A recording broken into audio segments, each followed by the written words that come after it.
Win big time with Track and Ball. How would you like a 100 Rand betting voucher? Better yet, how would you like a free 100 Rand betting voucher? Don't miss out. Track and Ball has you covered.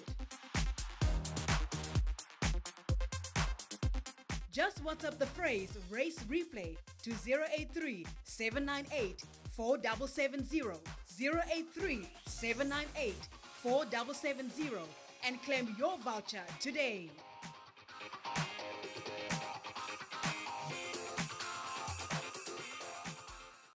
Stellar Act, Gate 6, and away they go. Done a little bit slow into stride.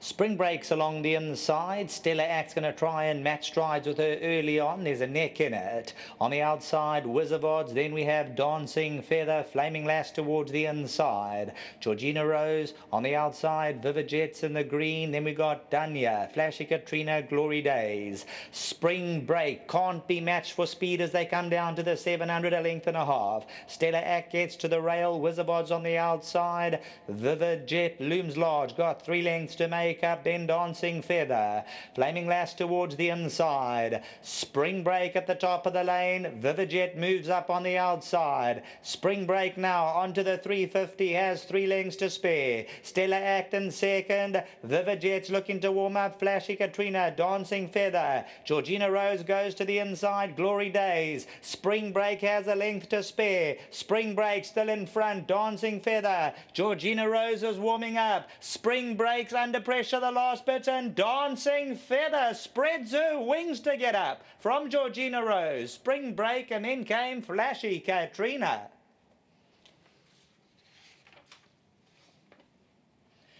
Well, you heard earlier on from Clive Murphy when they had that winner earlier on. They're here for Dancing Feather, and today Dancing Feather brings her A game, and the Duke of Marmalade once again, Gavin van Zyl, well, only wins a narrow margin. Georgina Rose, Spring Break, was crying for the line 100 ago, and then Flashy Katrina, and as they go past the post, then came Glory Days. The first race, Bingen Beach, was heavily supported, and here Dancing Feather, the same silks, and Clive Murphy, Main Chance Farms, the Duke of Marmalade, Warren Kennedy gets her to lift. Spring Break had the lead, got Legwery the last 100, Georgina Rose, but Dancing Feather best of all at the run to the post, and that'll give the Van Zyl team and Clive Murphy a double. Back to the studio.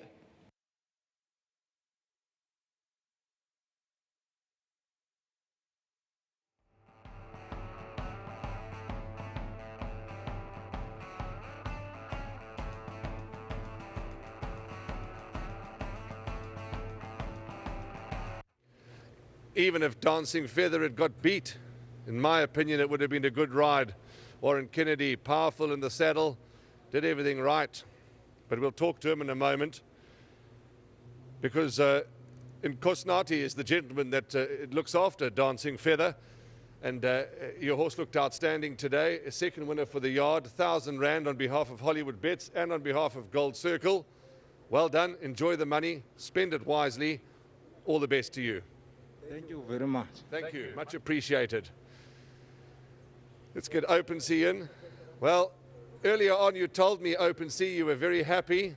You've been fairly quiet throughout the rest of the day. Second winner now. You must be very happy. Thank you very much. Yeah, I'm happy today. Me, you got some 2 winners. I think my owner is happy, and Gavin is happy. Me, I'm happy.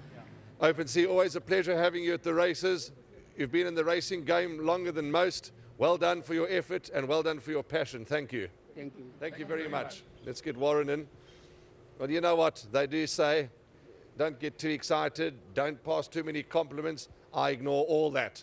I like to pass compliments, even if you'd run second. It still would have been a good effort, good ride. But wow, we haven't seen Warren Kennedy in action like that for a long time. Well done. Yeah, you haven't had the shadow of Mr. Murphy behind me like that in a long time. Have you seen the size of the man?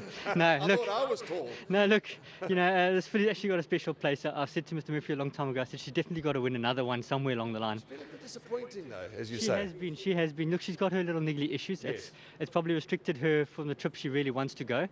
But also, she just hasn't been putting it in, and she hasn't been in the right place. But like Mr. Murphy said, Gavin had her in fine fettle today. She came to the ring, she looked a picture. Yes. Mr. Murphy was pretty confident. He says, you won't be out the first 3 here on her look. So, I just came in, I rode her as hard as I could, and I'm very glad that she's got the win for Mr. Murphy. Warren, Graham was telling me, in the studio that maybe distance, etc., a little confusing, but like we saw one of Mr. Dryer's horses earlier on, dropped to the 1200, seemed to be the master stroke. Could it be the same with this filly? Could the 1200 be the answer here? Look, I'll be honest with you, Warren, I don't think the 1200 is probably her optimum. I think, earlier on we touted her to be a classic sort of a filly. She'd go the 2000 easily. I won a mile and I thought 2000 no problem. But because of her niggly issues, Yes. it has restricted her going that trip, because over that further distance she obviously feels it more and restricts her. And I don't know much about Mr. Dryer's horse, but I think he also had a little bit of a breathing issue. So the drop-in trip as well, with breathing issues, you can't hold on to them too much. So if you swing onto them and the pace is slow, it restricts them. So the drop-in trip it helps a lot of horses. A lot of people think go further, but normally, I find a drop-in trip actually is the right move. But master stroke by Gavin to find the 6 for her, the right sort of race.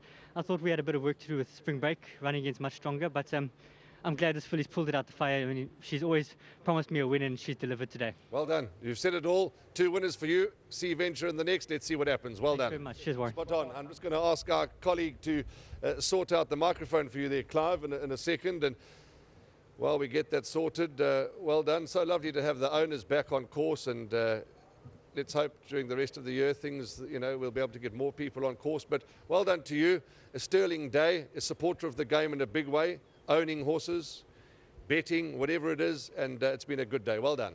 I've been fantastic, and thanks to Gavin. I've been wanting to send this filly to stud because she hasn't won in 77 weeks. But today she looked absolutely amazing. And I went to the stable this morning and I said to Warren, this filly is really properly well. And it was clever riding. It was his fantastic riding that got her there. As I said to Warren, we get excited and we pass compliments, and that's fine because, we're racing lovers, and like any sport, you see a good shot on the golf course, you get excited. You see a good pass on the rugby field, you get excited. And of course, you see a good ride, you get excited. And that was really great to watch, wasn't it? That was a top ride because she needed the help with the weight. Yes. She couldn't give them 60 and win like she's done before, but put that weight on her and ride her properly and she's going to get there. Warren said you intimidate him. You're quite a large man, and he said he rode for all he's worth. Well, I told him he'd better. Life is a short game. Well done, Clive. All the best, eh? Thanks. Spot on. Clive Murphy, lovely to have him in the winners' enclosure. Bit of a jubilant interview, but why not? And the team are thrilled and they're celebrating. And you've got to be happy when you win, that's for sure. Clive Murphy, Gavin Van Zyl, Main Chance Farms, Warren Kennedy, Dancing Feather, the Duke of Marmalade. She certainly is a filly that's going to win another race or two, that we have no doubt about that, and especially over the 1200. She's shown potential, and well done to the whole team for persevering. The numbers that you're going to need are 8, 4, 3 and 10. There's one more to come. Graham's in the camp of Diamonds and Pearls.